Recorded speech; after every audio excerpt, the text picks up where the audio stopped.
es el arsenal terapéutico que tenemos para brindarles a estas personas con esta enfermedad? Bueno, nada, hay un arsenal de medicamentos de los más antiguos, que son hoy en día los de baja eficacia que hablamos, y los más nuevos, que son más terapias biológicas de alta eficacia. Y bueno, obviamente cada paciente lo que uno trata ahora es identificar qué paciente requiere cuál y cuál, ¿no? Ujú.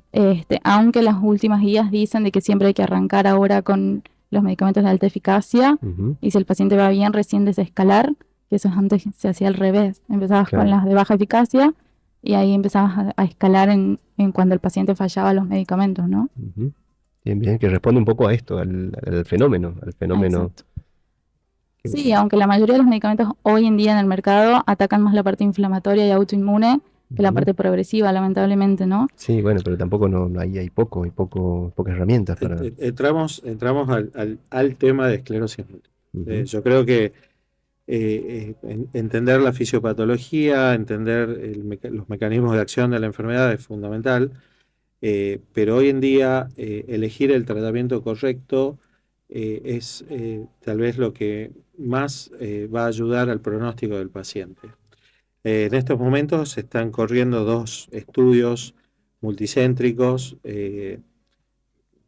gigantes donde se están comprobando los resultados que estaba diciendo Pauli de los pacientes que habían empezado con terapias de alta eficacia desde el inicio y los pacientes que habían hecho un escalonamiento, empezando con terapias de menos eficacia y a medida que esas terapias iban fallando, iban aumentando, digamos, la complejidad de terapéutica.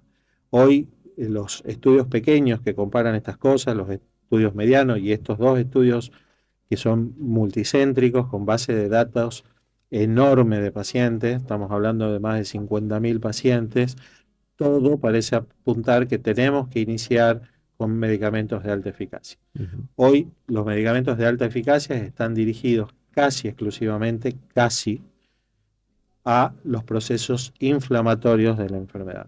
Y tenemos en el tintero de lo degenerativo todavía un gran interrogante de qué vamos a hacer cuando los pacientes o qué podemos hacer empiezan a progresar con su discapacidad y donde el componente inflamatorio de la enfermedad ya no es el actor principal de la enfermedad, sino lo que decía Pauli, que son las pérdidas neuronales progresivas que están pasando. Ujú. Hoy sabemos que fisiopatológicamente, para que esto ocurra, ocurren muchos fenómenos histológicos en el cerebro. Hay una compartimentalización del sistema nervioso central, donde empiezan a existir dentro de ese espacio, de ese espacio neuronal células proinflamatorias y degenerativas, como por ejemplo linfocitos B que empiezan a fabricar anticuerpos directamente dentro del sistema nervioso central.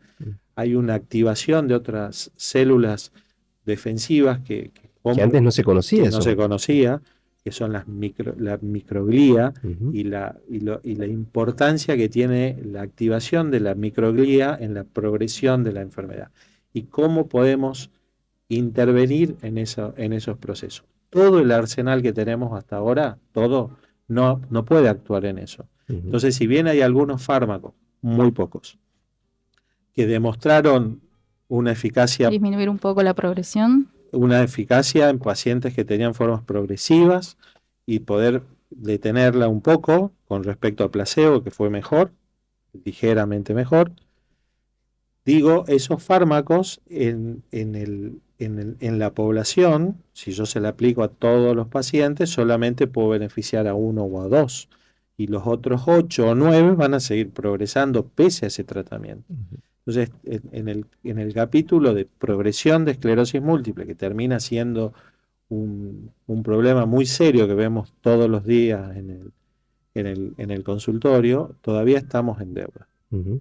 Sí, es como si fuera que todavía es a donde tiene que ir dirigida hoy, a partir de ahora, todos los estudios, digamos, todos los ensayos clínicos en la esclerosis múltiple. La verdad que es muy